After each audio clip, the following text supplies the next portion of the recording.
Now we're going to cover the fields for delimiter and number of digits. Currently what we've done is we've got a takeoff, and in that takeoff we've got groups, 3 groups that are created, order, HP, and LP.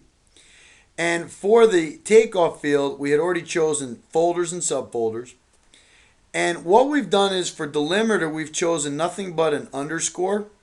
And for number of digits, we've chosen the number 1. And if you take a look on our screen and you look at the subfolder, thus far when we ran this export automatic, PractiCAD named everything by the name and the group name, and then it gives it the number 1. Now if we were to run this exact same automatic again, we're just going to press OK and run the identical automatic, and we come right back into this folder, you'll see that PractiCAD has simply downloaded the same takeoff with the same 3 groups. However, PractiCAD has raised the numeral to 2. So it's doing an automatic count for us as we download. If we run the same takeoff again, it's going to be 3 more takeoffs added to this field, except it's going to say number 3.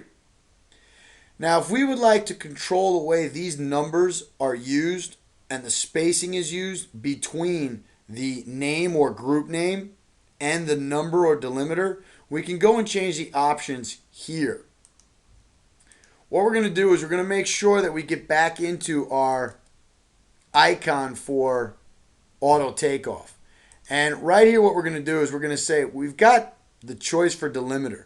Watch what happens in the sample field right here at the end if we add a couple more of these underscores.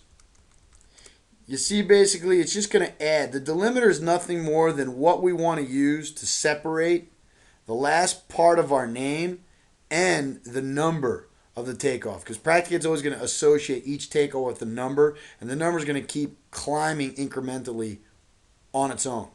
So we can always choose the spacing. So here what we're going to do is just leave it a little bit longer as before. And then we can choose the number of digits.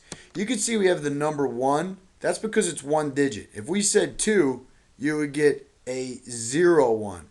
If we said 3 digits here, you're going to get 001. And of course, the next takeoff will be 002. So by controlling delimiter and number of digits, you can control the way the number at the end of your takeoff name is viewed inside the folder or subfolder.